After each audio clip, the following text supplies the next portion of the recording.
विघ्नों का विस्तार है, पर कुछ विघ्न जिनको हम समझ सकते हैं। विघ्नों का तो भंडार माया ही संपूर्ण विघ्न में है। आहार दोष, बुरी कमाई, बेईमानी का, दूसरे के हक का यदि अन्न है तो भगवत चिंतन नहीं होने देगा। साधु का आकाश वृत्ति, माधुकरी वृत्ति, इन दो वृत्तियों से ही जीवन चलावे। आकाश वृत्ति स्वयं जो मिल जाए, माधुकरी वृत्ति 5-7 घरों में मांग कर खाए।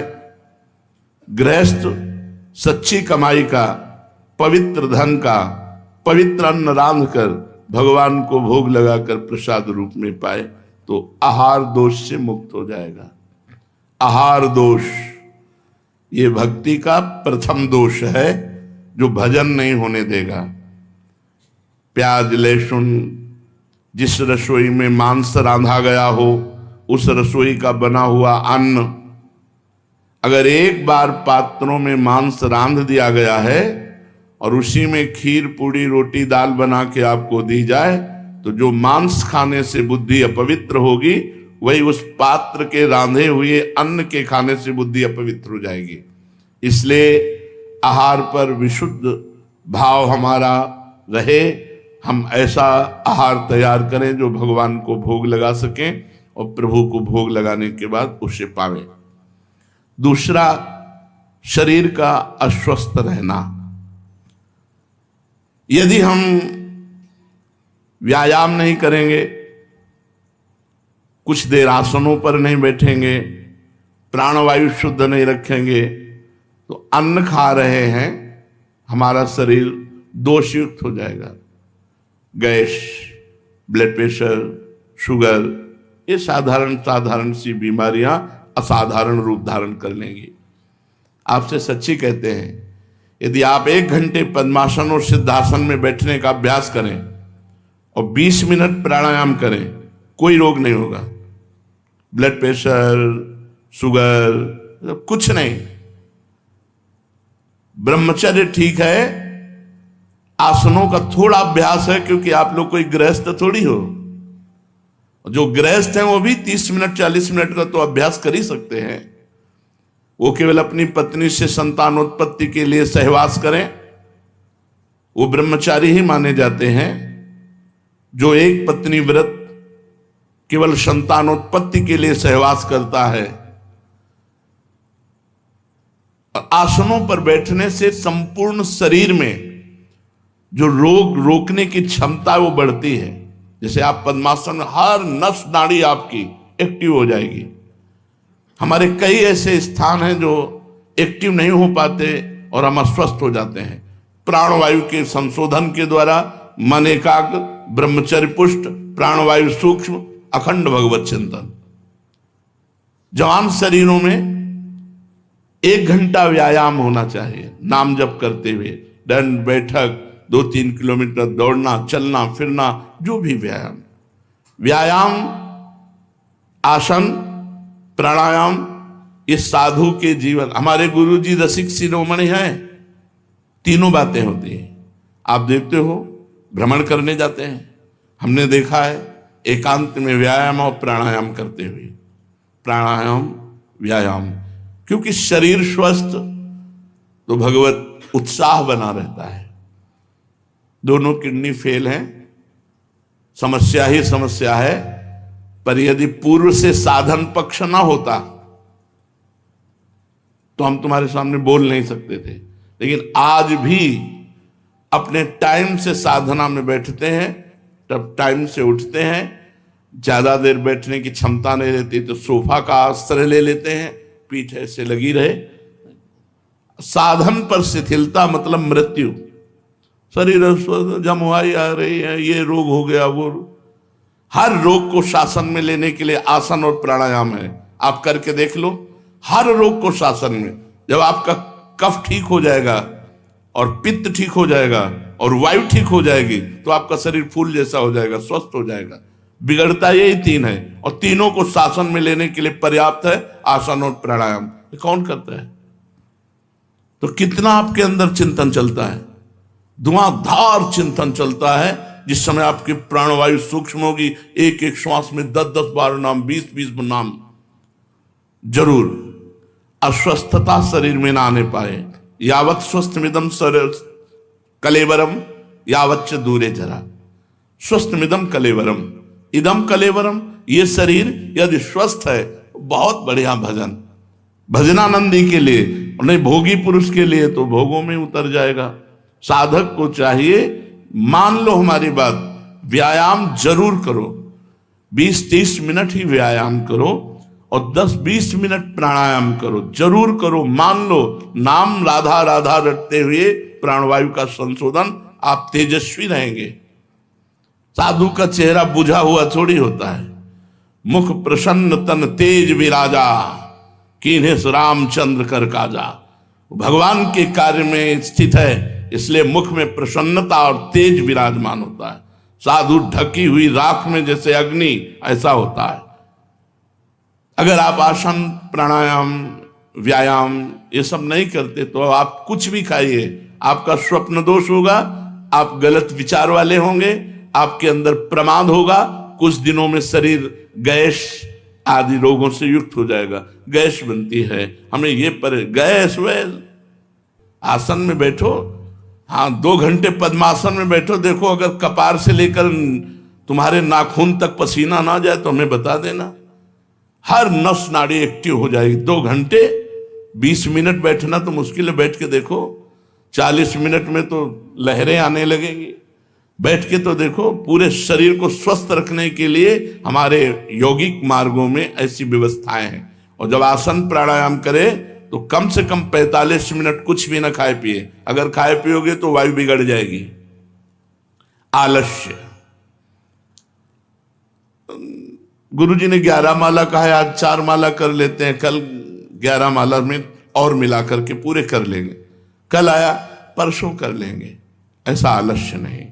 जो नियम दिया गया है, जो पाठ दिया गया है, वो यथा समय, अगर आप गृहस्थ हैं नियम पूर्वक समय में नहीं कर सकते तो जब समय मिले तब अपने नियमों का पालन करें। आलस्य न करें। आज की सेवा को, आज के जप को, आज के पाठ को कल के ऊपर न छोड़े।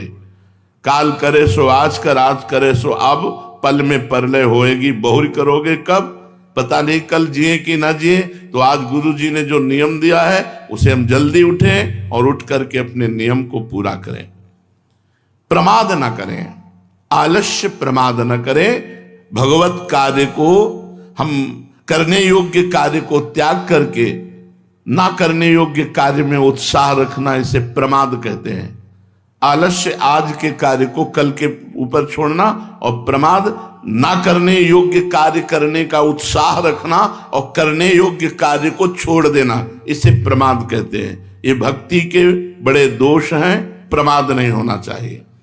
पुरुषार्थहीनता, और आप लगे हो कायरता पूर्वक प्रपंच में, हो जाएगा लाडली जी की कृपा से। नहीं, आप प्रयत्न पूर्वक भजन कीजिए, फिर लाडली जी की कृपा से सब हो जाएगा।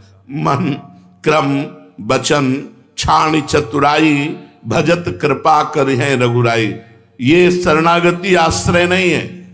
जैसे एक ने प्रश्न किया एकांतिक में कि हमसे भजन तो होता नहीं पर हमें भरोसा है लाडली जो हमें निकुंज पहुंचा देंगे। हम कहा बिल्कुल गलत, बिल्कुल गलत, भरोसे पे मत रहना।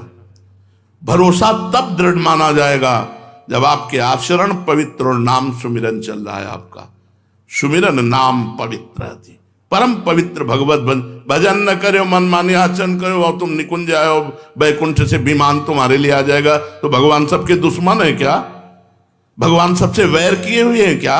सब मम प्रिय सब मम उपजाए, सब भगवान के प्यारे हैं। लेकिन जो भगवान को प्यार करता है उसी के लिए विमान आता है, वही बैकुंठ जाता है, वही गोलोक जाता है, वही साकेत जाता है, वही निकुंज जाता है। भजन के बिना तुम्हारे भरोसे को हम नहीं मानते, भरोसा हो ही नहीं सकता। जिसका भरोसा और आश्रय होता है उसकी स्मृति हर समय होती है। ये प्रमाद कोई न कर ले। भजन छोड़ करके और हम बैठे हैं हमारा काम हो जाएगा, बिल्कुल प्रमाद स्थिति है, दुर्गति होगी। हर समय नाम जप भजन और फिर भरोसा, भगवान का भरोसा। जे सब भांति तुम्हार भरोसा, संपूर्ण रूप से आश्रित प्रियाजू के और जिनके आश्रित उनका भजन। नहीं, सेवक जी महाराज कह रहे हरिवंश नाम बिसरे न छिन, श्री हरिवंश सहाय बल। जब नाम नहीं छूटेगा तभी सहायता आपको भगवत प्राप्ति की होगी, तभी आपको थोड़ा बड़ा जो हम में कमी हो रही, जो दुर्गुण है, दुराचार है, उनको क्षमा करके भगवान आगे। अब ऐसे प्रमाद स्थिति में टीवी देख रहे हैं, मोबाइल देख रहे हैं, खूब मनमानी आचरण कर रहे हैं संसार के, और बोले कि प्रियाजू के भरोसा से हो जाएगा। भरोसा ही नहीं है ना। प्रियाजू के भरोसे वाला संसार का चिंतन करेगा, गलत चेष्टाएं करेगा, मनमानी आचरण करेगा, नहीं ये भरोसे वाला नहीं है, तो वो बहुत चतुर शिरोमणि भी है। अगर हमारी प्रियाजू भोली भी है तो नागरता की रास किशोरी, अति नागरी वृषभानु किशोरी, आवत सी वृषभानु दुलारी, रूप राशि अति चतुर शिरोमणि, अति चतुर शिरोमणि। उनसे चतुराई नहीं चलेगी। हाँ, हम प्रयास कर रहे हैं, अब हमसे उतना नहीं हो पा रहा जितना होना है, तो आप निश्चिंत रहिए, भरोसे पे रहिए, आपको भगवत प्राप्ति होगी। लेकिन आप प्रमादवश भजन न करें, मनमाने आचरण करें और कहें कि मुझे, ये बिल्कुल नहीं, सिद्धांत के खिलाफ बात है। तो पुरुषार्थहीनता ये भक्ति में नहीं होनी चाहिए। और अश्रद्धा, शास्त्र और गुरु वाक्यों पर अश्रद्धा नहीं होनी चाहिए। हमेशा सत्कर्म के लिए जो हमारे शास्त्र आदेश करते हैं, गुरु आदेश करते हैं, जैसा आदेश करते हैं बिल्कुल ठीक वैसे आचरण करना होता है। कभी कभी कड़वी दवा होती है, समझ में नहीं आता ऐसा क्यों कहते हैं। पक्का समझो, अश्रद्धा नहीं होनी चाहिए, वो आपको इतनी ऊंचाई पर उठा देंगे कि आप समझ नहीं पाएंगे। इसलिए गुरु वाक्यों पर अश्रद्धा नहीं होनी चाहिए। वो जो बोले तो बस वचनम करिष्येताम, जो आप बोल रहे हैं वही मुझे करना है। वो धर्म है कि अधर्म है, अच्छा है कि बुरा, मुझे इससे कोई मतलब नहीं। हो पाएगा कि नहीं हो पाएगा इससे भी मुझे कोई मतलब नहीं। मैं शुरू करता हूं, आपकी आज्ञा है। पक्का समझिए, गुरु वाक्यों पर कभी अश्रद्धा ना हो तो नीचे ढलान में जाने वाला भी ऊपर चढ़ जाएगा। वो जा रहा है नीचे लेकिन पहुंच ऊपर जाएगा। यही चमत्कार, कर तुम अन्यथा कर तुम। ऐसा लगा कि हम गुरु आज्ञा से गिर रहे हैं लेकिन हम उठ गए। एक बार गुरुदेव श्री रामानंदाचार्य जी महाराज अपने परिकर के साथ एक बगीचे में रुके। पानी लाया गया तो पानी में हल्की सी दुर्गंध थी। कुआं था, कुआं वृक्ष की डाल एक लंबी सी आ रही थी और उसी के पत्ते गिरते थे तो पानी में सड़न आ गई थी। तो गुरुदेव ने कहा कि कुल्हाड़ से इस डाल को उतनी ही काट दो जो कुएं पर है। तो उनका पेड़ के पास से काट दी जाए। बोले नहीं, हमें जरूरत है केवल कुएं के पास से। बोले महाराज फिर तो डाल की तरफ बैठ करके ऐसे काटना होगा तो सीधे कुएं में जाएगा। बोले इससे हमसे कोई मतलब नहीं। सब बैठे रहे। उनमें से खड़ा हुआ, साष्टांग प्रणाम किया। कुल्हाड़ तो रहता ही था क्योंकि ठाकुर सेवा के लिए रसोई अमनिया होती थी तो लकड़ी चीरने के लिए कुल्हाड़ होता। कुल्हाड़ उठाया, पेड़ पर चढ़ा, डाल पर आकर उधर बैठा जो कुएं के ऊपर थी और उतना ही काटा जितने गुरुदेव ने कहा। मैं डाल सहित, कुल्हाड़ सहित तो नीचे चला गया। अब सब शोकाकुल हो गए कि ओ, बड़े गंभीर मुद्रा में आचार्य चरण बैठे रहे। ऐसे कुछ मिनट हुए, नमो नमः, जय हो, ऐसे शब्द कुएं से गूंजने लगे और वो ऊपर उठ करके आया और माला और प्रसादी पहने हुए, हाथ में प्रसाद का पत्तल लिए आचार्य चरणों में रखा कि सिया राम जी ने आपके लिए दिया है। उनका इतनी देर कैसे हो? बोले सिया राम जी के पार्षद आकर साकेत ले गए और वहां सिया राम जी के दर्शन हुए, वहां प्रसादी मिली और ये प्रसादी आप। अब तो सब ललचा गए कि सिया राम के लिए तो पूरा जीवन अर्पित है, एक झलक भी नहीं मिली यार हम ही ये कर लेते। तो गुरु आज्ञा दिखाई कैसी दे रही थी? मृत्यु वाली। मरेगा, मैं कुल्हाड़ सहित कुएं में जाएगा, मर जाएगा। लेकिन बात क्या हुई? गुरु आज्ञा का पालन करने से अमृतत्व प्राप्त हो गया। इसीलिए अश्रद्धा नहीं, गुरु वाक्यों में अश्रद्धा नहीं, और कुतर्क नहीं। अपने गुरु जी के वाक्य पर कोई तर्कना नहीं, कोई संशय नहीं, किसी से सलाह नहीं। अगर उन्होंने तुमसे कहा है कि तुम केवल लकड़ी चीरो, तो लकड़ी चीरते चीरते तुम्हें परमात्मा प्राप्ति हो जाएगी। अब तुम्हारे माला चलाने से परमात्मा प्राप्ति नहीं होगी। मोक्ष मूलम गुरु कृपा, उनकी कृपा से बात बनती है। मंत्र मूलम गुरु वाक्यम, गुरु जी ने कहा गेट में खड़े रहो तुम, और जिंदगी भर केवल गेट में खड़े रहो। बोले यार ना हमारी ठाकुर सेवा होती है, ना हमारा भजन होता है, ना कोई सेवा, बस वो गेट में खड़े खड़े निकुंज मिल जाएगा।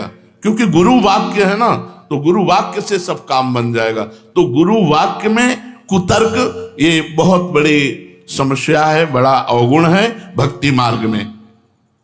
फिर कह रहे हैं अधैर्य, बहुत बड़ी परीक्षा होती है भगवत मार्ग में। अब सालों हो गए भजन करते, कभी कोई झांकी नहीं आई, कभी कोई आनंद नहीं आया, कोई दृश्य नहीं बदला, धैर्य नहीं रहा। और हम उपासना बदल दी, धैर्य नहीं रहा, हम गुरु वचनों का उल्लंघन कर दिया। धैर्य पूर्वक, यार वही काम आ रहा है, पूरा जीवन हो गया भजन करते, वही काम, वही क्रोध। पता नहीं भगवत मार्ग में दूर भी होते हैं कि नहीं होते। धैर्य यम ही न व्यथ्यन्ते, जो व्यथित नहीं होता। पुरुषम पुरुषर्षभ, हे पुरुषों में श्रेष्ठ अर्जुन, जो मन के द्वारा, इंद्रियों के द्वारा, प्रकृति के द्वारा दी हुई व्यथा से व्यथित नहीं होता। सुख दुखम, जो सुख दुख में समान भाव, वो अव्यय परम पद को प्राप्त होता है। इसलिए धैर्यवान बनो। अधैर्य भक्ति का अवगुण है। अधैर्य नहीं, बहुत धैर्य रखना चाहिए। और गुरुजन परीक्षा धैर्य की ही लेते हैं। सेवा में लगा दिया और सालों देखा नहीं, और रोज उनको चेक कर रहे हैं कि अब क्या है।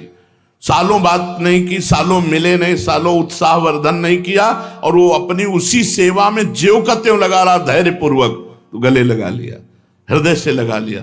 धैर्य पूर्वक अपने नाम जप में, अपने भजन में, अपनी सेवा में अधैर्य नहीं होना चाहिए कि यार कुछ लाभ तो दिखाई नहीं दे रहा, हमारे अंदर वही विकार है, आते रहेंगे, चिंता मत करो। वो भी भागवतिक हैं, कोई संसारिक नहीं है। काम क्रोध लोभ ये सब भागवतिक हैं, भगवान के ही हैं सब। देखो, काम भगवान श्री कृष्ण के पुत्र के रूप में, प्रद्युम्न जी के रूप में प्रकट, ये सब भागवतिक है। जिस दिन भगवान की कृपा को होगी, एकदम सब शांत हो जाएगा। हमको चिंता नहीं करनी, हमको धैर्य रखना है। और अनिश्चय, हमें किसी भी बात के निश्चय को नहीं तोड़ना चाहिए। जैसे हमने निश्चय किया कि आज से हम एक बार खाएंगे, हमने निश्चय किया अब हम ये करेंगे, हमने फिसल गए, बार बार फिसल गए, बार बार अनिश्चय। ऐसा नहीं होना चाहिए। जो एक बार निश्चय करो,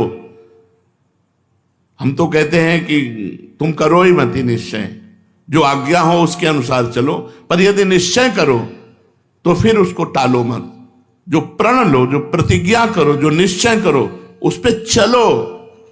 कईयों को देखा है कि निश्चय करते हैं और फिसल जाते हैं, तो चल नहीं पाते हैं। तो ये भक्ति में दोष है। एक तो निश्चय करो ही मती, जो गुरु आज्ञा उसके अनुसार चलो, सहज ढंग से चलो।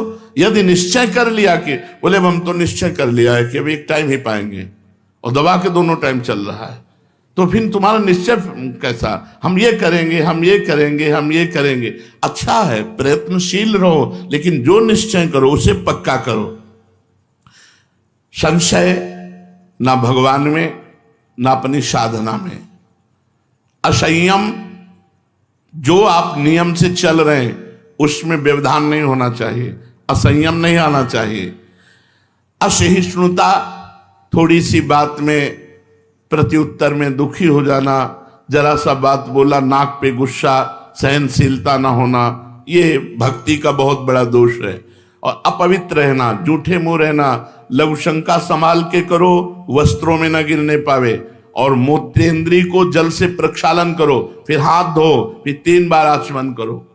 पवित्र रहो। शौचालय में जाओ, वही वस्त्र पहन के जाओ जिसको प्रक्षालित धो सकते हो, जितना धो सकते हो उतने वस्त्र पहनो। व्यवस्था है शौचालय की। अब ऐसा नहीं कि खेतों में जाना है। हम लोग जो बाहर जाते थे ना, हाँ, पूरी केवल लंगोटी पहने, हाथ में कमंडल लिए और ऊपर साफा बांध लिया, क्योंकि लौट करके जो आना है वस्त्र धारण करके वो मस्तक पर उसे पवित्र माना जाता था। ऐसे बांध लिया। अब भीषण ठंडी में अगर 3 बार स्नान तो तीनों बार 1 किलोमीटर खेत में जाओ, 1 किलोमीटर लौट के आओ, उतने में पूरा शरीर ठंडा, और जो गंगा जी में डुबकी मारो तो परमानंद का अनुभव। अब तो बाथरूम है भैया, बहुत पवित्र, लघुशंका, शौच आदि की पवित्रता। और जूठे मुंह कि कुछ भी मुंह में डाल के चबाने लगे, नहीं। चरणामृत और भगवत प्रसाद इससे जूठा नहीं माना जाता। चरणामृत पी लिया तो आचमन की जरूरत नहीं, भगवान के प्रसाद का किनका ले लिया तो आचमन की जरूरत नहीं, मंत्र जप सकते हो। हर समय पवित्र रहना चाहिए, अपवित्रता भक्ति का दोष है। और प्रसिद्धि पुजवाने की इच्छा, लोग हमें जाने, हमारा सम्मान करें, ये भक्ति का बहुत बड़ा दोष है। सम्मानम कल्याति घोर गरलम नीचापमानम सुधा, श्री राधा मुरलीधरो वत्स के वृंदावन मात्यज। ए भाई, सम्मान को घोर विष समझो, नीच पुरुषों द्वारा किए हुए अपमान को अमृत समझो, और श्री राधा माधव का निरंतर भजन करते हुए वृंदावन धाम का वास स्वीकार करो। प्रसिद्धि, पुजवाने की इच्छा और मान की चाह, ये बहुत बड़ा दोष है जो साधक को पतित ही कर देता है। इसलिए तुम्हें कोई प्रणाम करे तो तुम पहले उसमें भगवत भाव करके प्रणाम करो, ना कहने की जरूरत नहीं। हमारा नियम है कि हम पैर नहीं छुआते, तो हम आपसे प्रार्थना कर देते हैं और आपको प्रणाम करते हैं मानसिक। यदि आप जबरदस्ती छू लेते हैं तो हमारी कोई हानि नहीं है, आपका भाव है, आप है। पर अगर संत संतुष्ट होते हैं चरण छूने से तो 5 कदम दूरी से प्रणाम करो, छुओ ही मती। कुछ नहीं, भजन से होगा, भजन से। संत समागम का जो लाभ है उनके वचनों के अनुसार चलने का है। किसी से घृणा मत करो, सब में परमात्मा विराजमान है, घोर पापी में भी भगवान की भावना करो। घृणा मत किसी से करो, इसका मतलब संग नहीं करना, संग नहीं करना, पर घृणा भी नहीं करना। कोई रोगी देख करके या कोई भोगी देख करके घृणा नहीं करना। घृणा शब्द साधु के हृदय में नहीं होती, भक्त के हृदय में नहीं होती। ये क्रूरा अपिपापिनो न च सताम संभाष्य दृश्यास्ते सर्वान वस्तुतया निरीक्ष। सब में अपने प्रभु को देखो, किसी से घृणा मत करो, द्वेष किसी से मत करो। निर्दयता हृदय में नहीं होनी चाहिए, दुराग्रह नहीं होनी चाहिए कि मैं ऐसा करूंगा ही नहीं। जैसी भगवान की इच्छा, जोई जोई प्यारो करे सोई मोई भावे। चंचलता नहीं होनी चाहिए, चल रहे हैं तो इधर उधर बैठे हैं तो दांत में कपड़ा चबा रहे हैं या तिनका चबा रहे हैं या बात कर रहे हैं, मतलब रास्ते में चल रहे हैं, हंसी मजाक नहीं। गंभीरता होनी चाहिए साधक में, जहां बैठा है शांत बैठा है, भगवत चिंतन पर चल रहा है, गंभीर चलते हुए बातचीत नहीं। बातचीत करना, खड़े हो गए बातचीत की, हंसी मजाक नहीं। नारायण हरि भजन में 5 सुहाग, विषय भोग निद्रा हंसी जगत प्रीति बहुबात। जल्दीबाजी से कोई काम न करे, पूछा लगा रहे आराम आराम से, पात्र मार्जन करे आराम आराम, जब ये करना वो करना, जल्दीबाजी नहीं। भगवान नाम चिंतन करते हुए सेवा, पर दोष दर्शन नहीं। बहुत बड़ी हानि होती है जो दूसरों के दोष का दर्शन करते हैं, दूसरों के दोष का वर्णन करते हैं, दूसरों के दोषों का श्रवण करते हैं, बहुत हानि होती है। पर निंदा के कीते आवत नहीं कछु हाथ, मूरख पर्वत पाप को ले चल अपने साथ। जिसका तुम दोष दर्शन कर रहे हो, दोष तुम में जागृत है, तभी दोष दिखाई दे रहा है, और तुम्हारी दुर्गति का कारण बनेगा यदि दूसरों के दोष दर्शन करोगे, दूसरों के दोष की निंदा करोगे, दूसरों के दोष की निंदा सुनोगे। तीनों बाधक है, पर दोष दर्शन, पर दोष कथन, पर दोष श्रवण। बाहरी वेशभूषा बनावटी, गुरु प्रदत्त वेशभूषा होनी चाहिए, बनावटी नहीं। सखी भाव अंदर का, सखी भाव पाउडर लगा के नहीं होता, सखी भाव रज लगा के होता है। शरीर में रज लगी, बाहर से फटे पुराने कपड़े पहले, अंदर से सहचरी दिव्य चिदानंद भाव। ये पार्थिव स्नो पाउडर लगा करके तुम सखी बन जाओगे, इससे भगवान मोहित हो जाएंगे तुमसे। अरे भगवान मोहित होते हैं तो भजन से। जितना भजन करोगे, जितना चिंतन करोगे, जितना पवित्र रहोगे, वायरी वेशभूषा सावधान साधारण होनी चाहिए। अब जैसे मानो ये श्री जी की मेहंदी है, तो जरा से लिया माथे पे लगा लिया, थोड़ी है कि पूरे हाथ और हमारी सब, ये श्री जी का महावर है, माथे में जरस लगा। बहुत सावधानी से, किसी भी तरह का कोई श्रृंगार बनावटी एवं सहचरी भाव से कहीं हमारी वाणी जी में नहीं लिखा, और इसको निषेध किया गया है कि आप बाहरी बनावटी नहीं, पुरुष शरीर और स्त्री शरीर दोनों का राग त्याग करने वाला सहचरी भाव को प्राप्त होता है, गोपी भाव को प्राप्त होता है। ये नौटंकी है, ध्यान रखो। हम इसलिए खुल के कह रहे हैं कि नौटंकी मत करो, नाटक मत करो, बनावटी मत करो, इससे भगवान नहीं मिलते हैं। भगवान मिलते निरंतर भजन करने से। निरंतर वो भगवान को साक्षी करके कह सकता है। हमारी अगर बात उपहास लग रही हो तो जो साधक ऐसा करता है वो भ्रष्ट आचरण वाला है। भगवान को साक्षी करके वो बोले, हृदय को साक्षी करके कि मैं पवित्र हूं, हो ही नहीं सकता। रजोगुण तुरंत काम पैदा करके उसे भ्रष्ट कर देगा। इसलिए हमारे रसिकों को देखो, कर करवा कामरी कांधे पे, विशाखा सखी का अवतार हरिराम व्यास जी क्या बोल रहे और कैसे रहे? कर करवा कामरी कांधे पे, कुंजन माही बसेरो, ऐसो कब करी हो मन, फटे पुराने चिथड़े लपेटे हैं और अनुराग रंग में रंगे हुए अपने भाव देश से प्रिया प्रीतम की सेवा में अंदर की भावना को पवित्र को। इसलिए वेशभूषा बनावटी नहीं होनी चाहिए और अपने पक्ष में विवाद नहीं करना चाहिए। भक्त में वाद विवाद नहीं है। तुम्हारी मति तुम जानो, तुम्हारी हमसे पूछो तो हमारी मति ये है, आपको पसंद नहीं, आप अपनी मति से चलिए।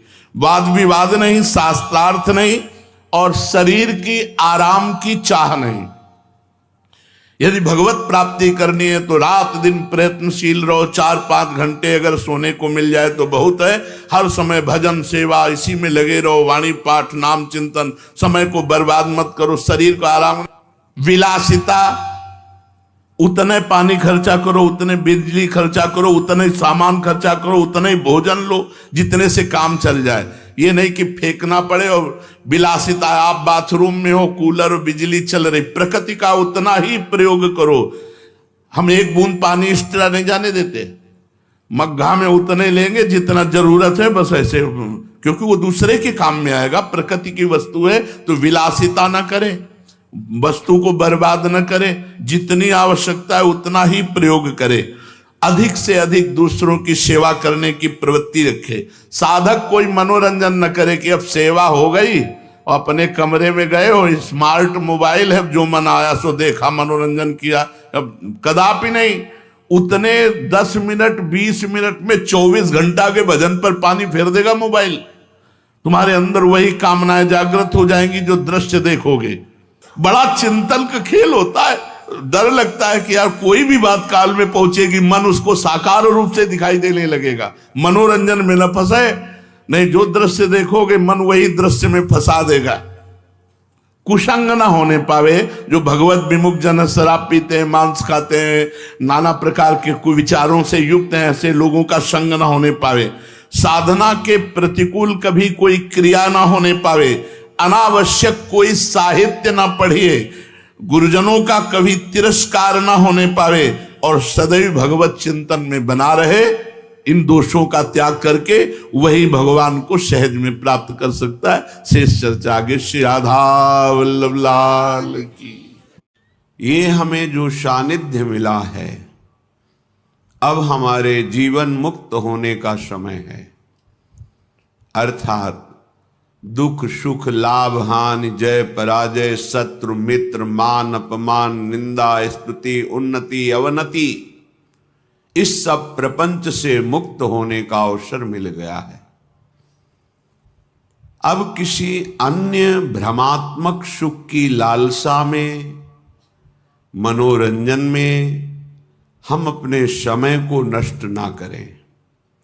श्रीपाद प्रबोधानंद जी महाराज कह रहे हैं, अनादौ संसारे कति नरक भोगा न विहिता, कियंतो ब्रह्मेंद्राद्यतुल सुख भोगाश्च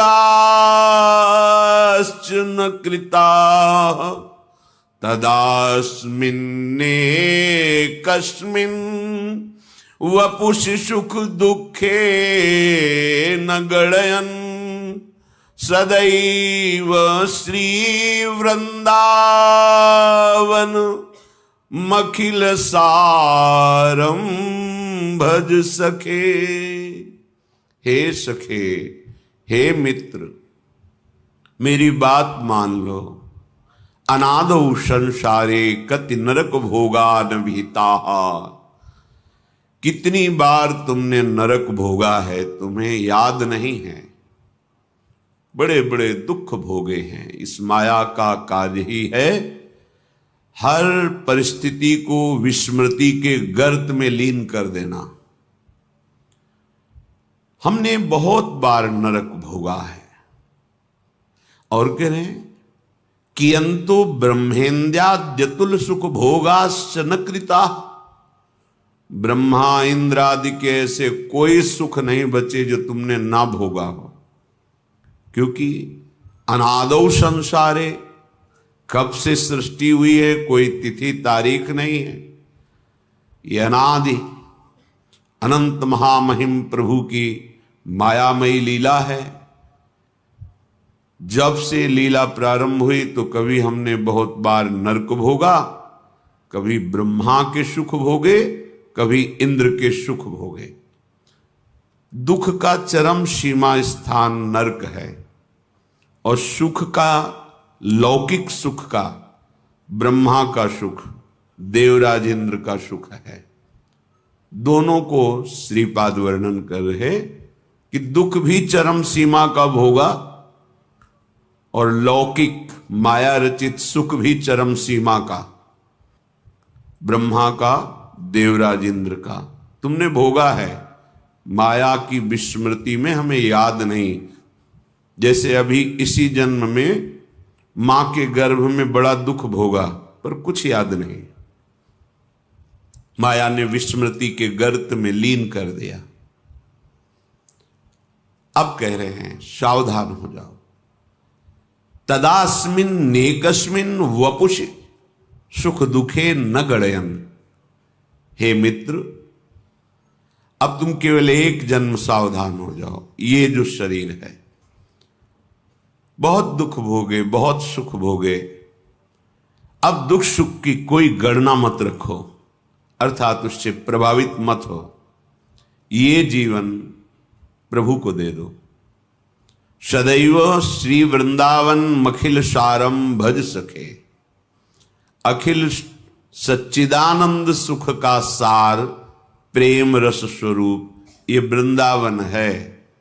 हे मित्र, अब तुम्हारे शरीर को चाहे लौकिक दुख मिले या लौकिक सुख मिले, तुम इसकी परवाह न करो और वृंदावन आओ, दर्शन करो, सत्संग सुनो और जीवन को परम सुखमय बनाओ। भगवत स्वरूप तुम हो ऐसा तुम्हें अनुभव हो जाए। तुम इस दुख प्रपंच से मुक्त हो जाओ। बहुत जन्म व्यतीत हो गए नरक भोगते, दुख भोगते, लौकिक सुख भोगते। अब सच्चिदानंद सुख की प्राप्ति का समय आ गया है। इसे चूको मत, नहीं तो पछताना पड़ेगा। यहां से जाना है, हम तुम सबको जाना है। जाने की तैयारी कर लो। जो पहले से तैयार न थे पछता पछता कर चले गए। रहे न रावण श्रम अभिमानी, हिरणा कश्यप संवरदानी। ये खान विभव की खान, जगत में कुछ दिन के मेहमान। भजले श्री भगवान, जगत में कुछ दिन के मेहमान। अपने जीवन को भगवतमय बना लो। धन्य है वो, श्रीपाद कह रहे हैं, धन्यो लोके मुमुक्षुर हरि भजन परो धन्य धन्यस्ततोषौ। धन्यो यह कृष्ण पादाम्बुजरति परमो रुक्मिणीश प्रियोतः। यशोदेय प्रियोतः सुबल सुहृदतो गोपीकांत प्रियोतः श्रीमद वृंदावनेश्वर्यति रस विवश राधका सर्वमूर्धनि। पहले श्लोक में बताया कि अब तुम इस मायामयी नाटक के दुख सुख में मत फंसो। तुमने बड़े से बड़े दुख भोगे हैं, बड़े से बड़े सुख भोगे हैं, हाथ कुछ नहीं लगा। एक जन्म तुम एन केन प्रकारेण, चाहे जैसी परिस्थिति हो, तुम वृंदावन का दर्शन करो आकर। वृंदावन के रसिकों की सभा में बैठ करके सत्संग सुनो और जीवन को भगवतमय बना लो। कैसे? बोले धन्य हो जाओगे।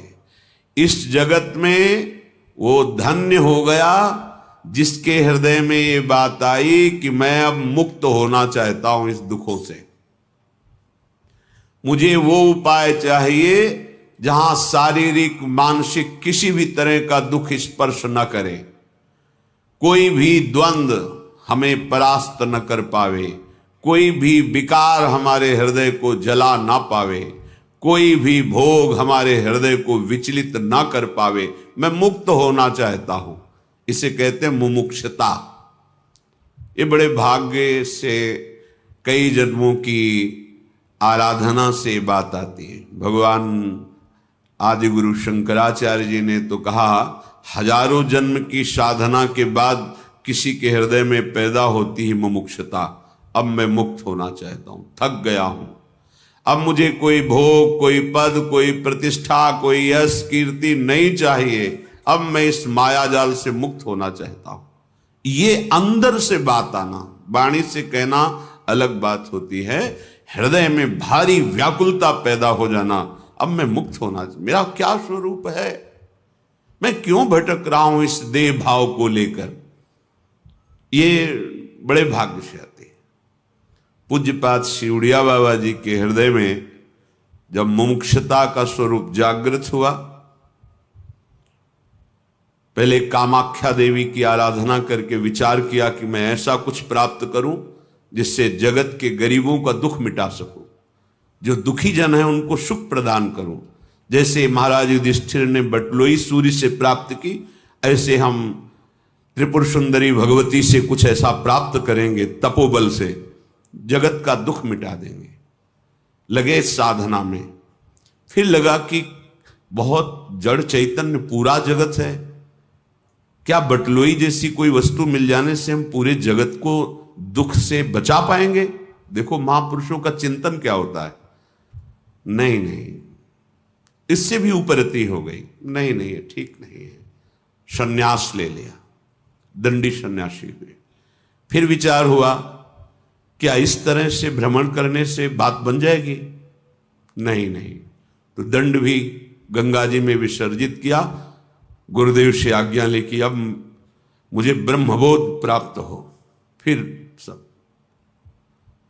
प्रबल मुमुक्षता देखी, अनुमति दे दी। ठीक है, गंगा किनारे चलते चलते जहां कोई महात्मा मिलता प्रश्न करते, हमारा स्वरूप क्या है, कैसे बोध हो।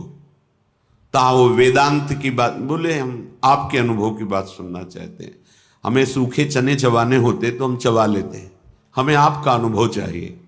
कहीं संतुष्टता नहीं होती, क्योंकि इतनी प्रबल मुमुक्षता थी कि साधन पक्ष की भी बात नहीं रह गई थी। सीधे क्या है मेरा स्वरूप, शास्त्रीय सिद्धांत, आपका अनुभव क्या है। क्योंकि बहुत महापुरुष थे, उनके प्रश्न के आगे उत्तर सही टिकता नहीं। फिर चल दे, भ्रमण करते हुए तीर्थराज प्रयाग आए, स्नान किया और एक खंडहर देखा। जब तक ब्रह्मबोध नहीं हो जाएगा तब तक न पानी पीऊंगा, न भोजन पाऊंगा, न उठूंगा, न शौच, न लवशंका, सारी क्रियाओं को बंद कर दूंगा। और लेट गए, एक खंडहर में एकांत में लेट गए। 3 दिन 3 रात ऐसे कुछ अनुभव नहीं हुआ। अब शरीर, कितनी बड़ी मुमुक्षता, न लवशंका, न शौच, न हिलना, न डुलना। 3 दिन 3 रात लेटे रहे। भगवत प्रेरणा से कोई आया, उससे कहा थोड़ा शरीर को मालिश करो तो चलने लायक हो। फिर उठे, बोले अब क्या करूं? इसका मतलब अब मैं शरीर को नष्ट कर दूं, शरीर को त्याग दूं। ठीक है, लौकी का कमंडल था, फेंक दिया, ऊपर का अचला फेंक दिया। कूदने को हुए तो फिर वही विवेक, क्या शरीर त्यागने से ब्रह्मबोध हो जाएगा? फिर उससे भी वैराग्य। तो क्या करें? बहुत खिन्न। देखो कैसी मुमुक्षता होती है, कुछ अच्छा नहीं। जब प्राण त्यागने के लिए उतारू हो गए तो इससे, पर उसके लिए भी विवेक आदेश नहीं किया, क्या इससे ब्रह्मबोध हो जाएगा? नहीं। फिर व्याकुलता, लौट पड़े। शंकर जी का मंदिर एक प्राय होते ही गंगा किनारे, एकदम उनकी जो हृदय की स्थिति हो कोई मुमुक्ष ही जान सकता है। ऐसे डेहरी पे सर रखा और शिवलिंग पे चरण रखे, ऐसे क्या करूं? हाय मचा हृदय में, कैसे मैं ब्रह्म साक्षात्कार करूं?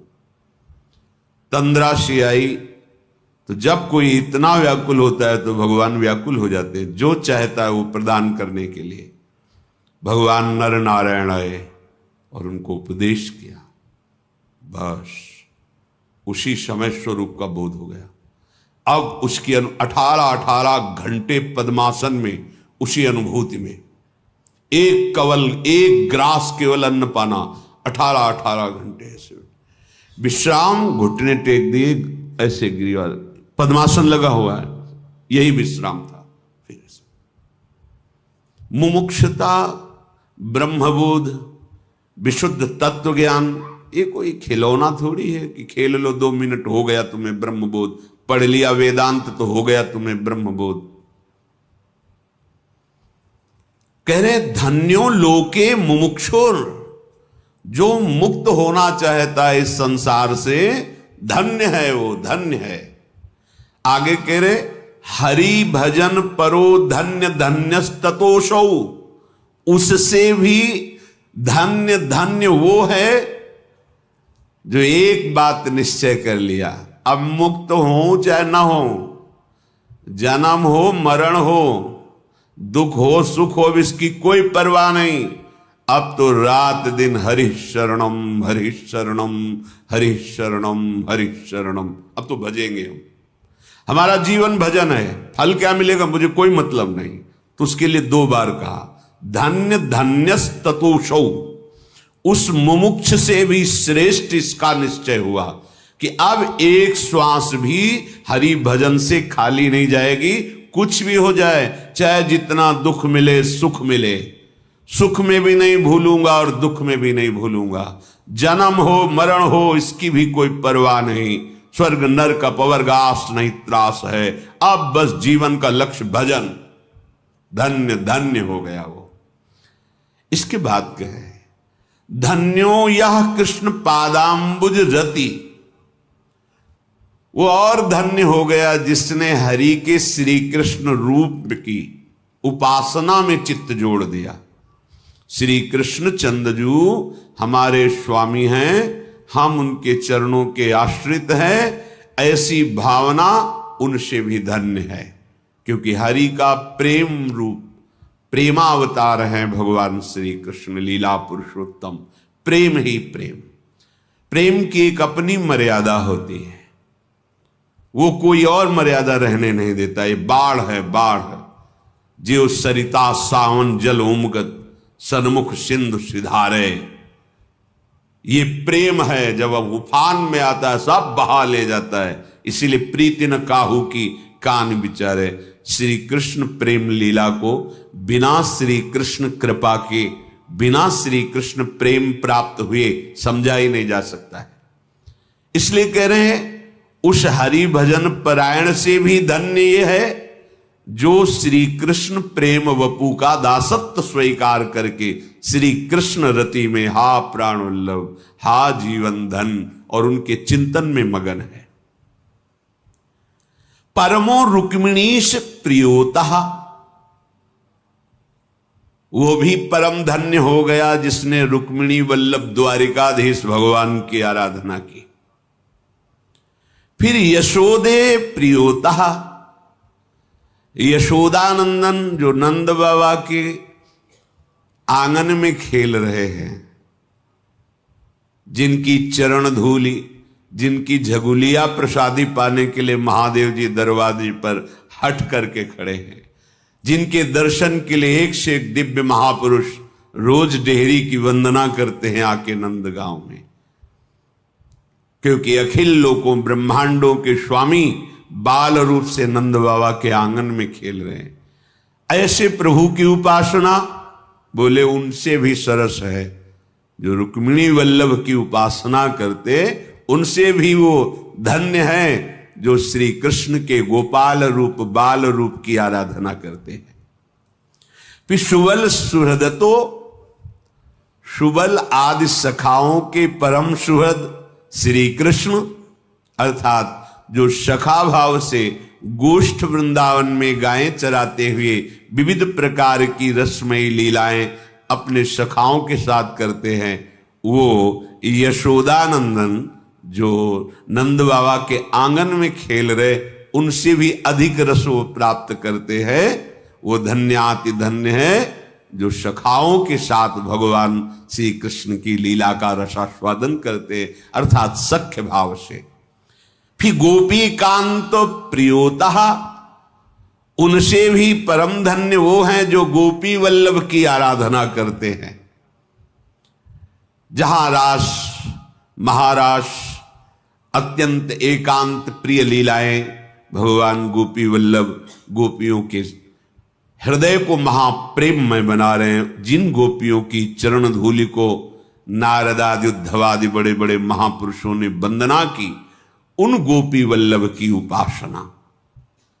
फिर कह रहे श्रीमद वृंदावनेश्वर्यति रस विवसा आराधक सर्वमूर्धनि, वो सबसे शिरोमणि का उपासक है जो रस विवश घनश्याम श्री किशोरी जी की आराधना में लगे हुए हैं।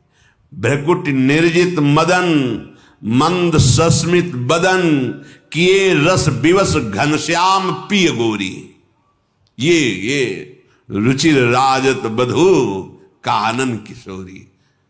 निर्तन भ्रकुटी बदन अंबुज मृदु सरस हास मधुबोलन अति आसक्त लाल अली लंपट बस कीन्हे बिनु मोलन बन की कुंजन कुंजन टोलन।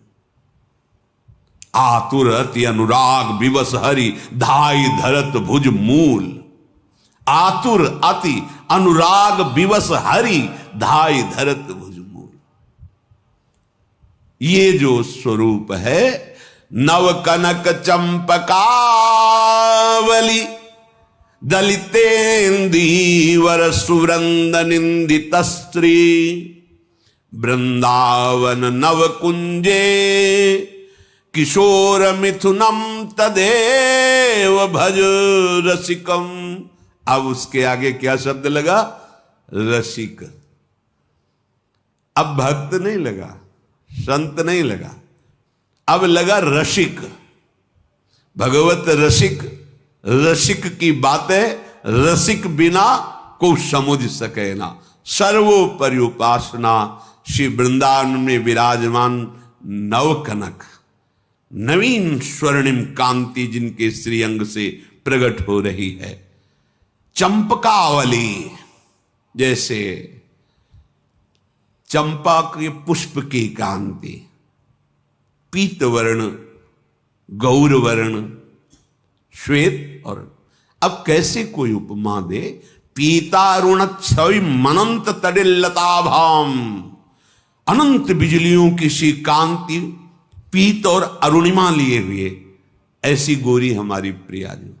ओ नख कांति की छटा केवल प्रकाशित हो जाए तो प्रेम की धारा बह पड़े। यत पाद पद्म नख चंद्र मणिक छटाया विस्फुर्जितम किमपि गोप वधुस्वदर्शी पूर्णानुराग रस सागर सार मूर्ति। श्री स्वामिनी जी पूर्णानुराग रस सागर सार मूर्ति। कल किसी ने प्रश्न किया था, यहां तो राधा राधा राधा ही सुनाई देता है, बाहर तो कहीं। राजा के वैभव को देखना है तो दरबार में देखो, ये गीता जी, भागवत जी और सब भगवान का ऐश्वर्य है, देखो उनकी महिमा। अगर प्रेम देखना है तो महल में आओ, महल में आओगे तब तुम्हें समझ में आएगा कि जो इतना अनंत वैभवशाली है वो कितना बड़ा प्रेमी भी है। प्रेम स्वरूप ये ब्रज की लीला, ये प्रेम लीला है। और फिर उस प्रेम रस का सार श्री लाडली जो हैं, देखो माई सुंदरता की, देखो माई अबला के बलराज, अति गज मत निरंकुश मोहन, निरख बंधे लट पासी। मोहना, मोहन सबको मोहित करने वाले, निरख बंधे लट पासी। देखो देखो माई ये अबला के, ये कौन बात जो अबही और अबही और अबही और है। अद्भुत अद्भुत प्रेम रूप हमारी श्री लाडली, करुणा बरसती रहती है। नवकनक चंपकावली, दलितेन्द्रीवर सुवृंद निंदित स्त्री।